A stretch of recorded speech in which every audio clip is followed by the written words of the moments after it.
This mind of yours, if it is controlled, it will become your best friend. Lift yourself by the power of your mind. Do not degrade yourself.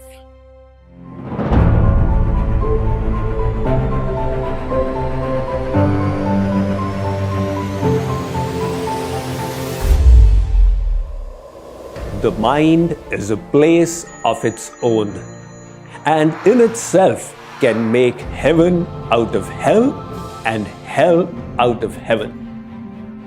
These were the words of John Milton, a Western philosopher, and how true they are. We may possess money, fame, and power, yet if we have not learned to master our mind, we will not experience the happiness and fulfillment that we are searching for in our life. Consider the example of one of the richest persons in history, Howard Hughes.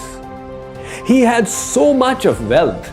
Amongst his many businesses, he became a film producer in Hollywood and developed a reputation for being a playboy who went out with many famous heroines. However, by the age of 45, his phobia for germs became an obsession. While he felt he was free of germs, he always feared being attacked by them from the outside. His servants had elaborate rituals they had to follow, like washing their hands multiple times and covering them with paper tissues when they served him food. He himself washed his hands until he literally bled, and he would cover his feet in tissue bags. If he came to know that any of his servants had fallen sick, he would get his whole wardrobe burnt to free himself from the possibility of germs. He became a recluse and practically met nobody apart from his closest aides. The last 2 decades of his life he spent staying in hotels in the Bahamas, Nicaragua, Mexico, Canada, England, and the Vegas.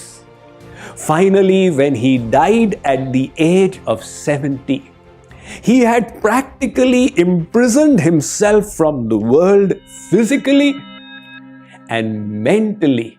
He was incarcerated in his own dungeon. Here was someone who possessed so much of fame, money, and power, and yet he was miserable. Not for lack of external opulences, but merely because he had not learned how to master his own thoughts and inner machinery. On the other hand, let me give you an example of somebody else who had practically nothing and yet is leading such a rich existence. This lady's name is Sindhutai Sapkal.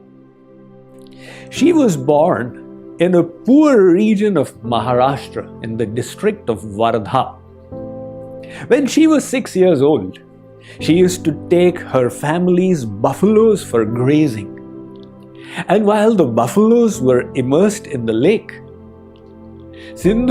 she would go to school and get beaten up by her teachers for coming late. When she returned to get the buffaloes, the neighboring farmers would beat her because the buffaloes had gone into their field. When she was merely 10 years old, her poor parents married her off to a 21-year-old.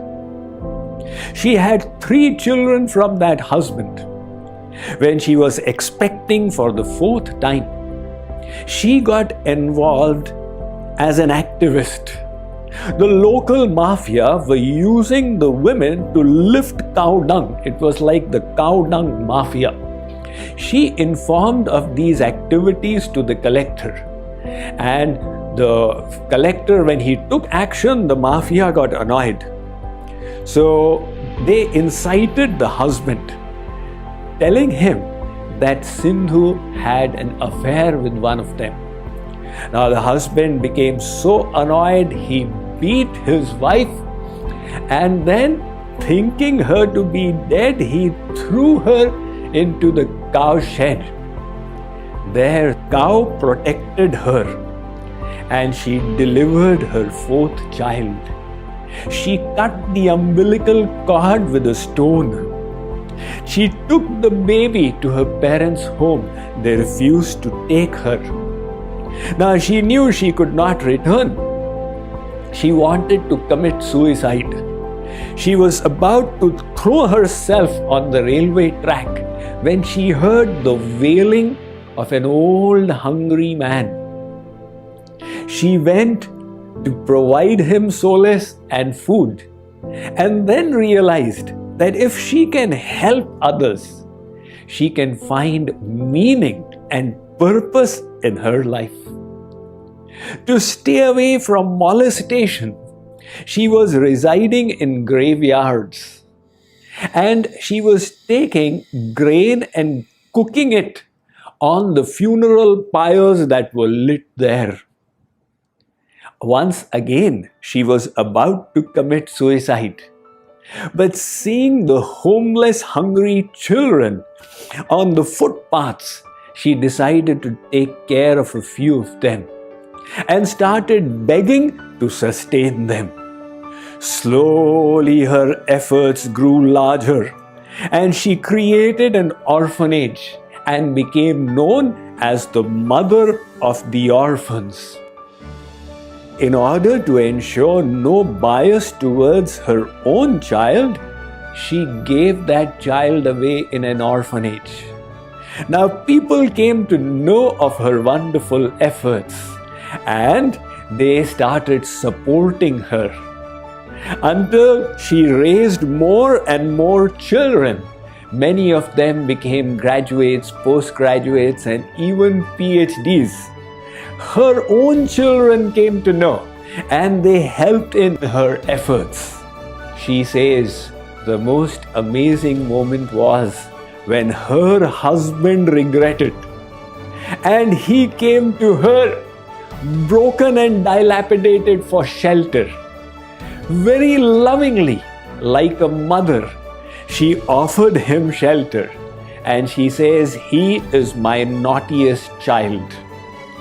Thus, Sindhutai Sapkal, the mother of the orphans, is a blazing example of someone who externally was facing such hardships, but lifted her own thoughts, enriched her own mind to lead such a wonderful life.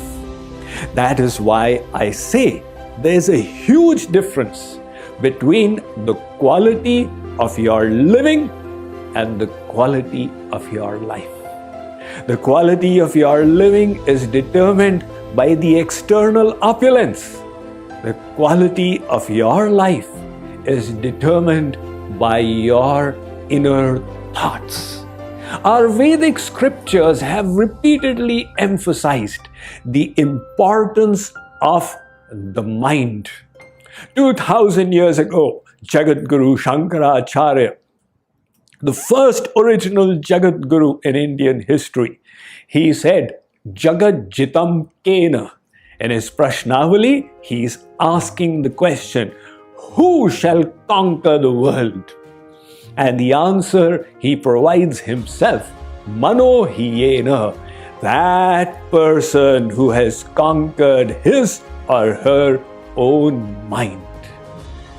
2000 years after Shankaracharya, the fifth original Jagadguru in Indian history and Jagadguru Tam, my Gurudev Jagadguru Shri Kripaluji Maharaj, he stated, Bandhan aur moksha ka कारण मन ही बखान राधे राधे या ते कौनियो भक्ति करू करू मन ते हरि ध्यान Radhe Radhe. He says, look, whatever spiritual practice you engage in, do ensure that you are purifying your mind, because bondage and liberation will both be determined by the state of your mind. There are those who have learned to master their mind. Very easily, any negative thoughts or emotions that enter, they reject them as unproductive and worthless, and they choose to delve on thoughts that are beneficial, that are uplifting and sublime. They tap into the inner inspiration to lead enriched lives. On the other hand, are those who are slaves of their mind. They don't realize the gap between the environment and their mind because they have never thought of controlling it, and hence they feel victimized by the circumstances, the situations outside, the behaviors of others. Consequently, they ride the roller coaster of their emotions. God has given us all many resources to lead the life we choose to. The primary amongst these is the inner machinery called the mind. How many people listening to this video are blind? Most of us have these two eyes, each fitted with 125 million receptors, with the help of which we can relish the beauty of the sunset at the beach, the grace of the eagle in flight, the glory of the mountains and the valleys in the Himalayas. We all have ears by which you are hearing this lecture.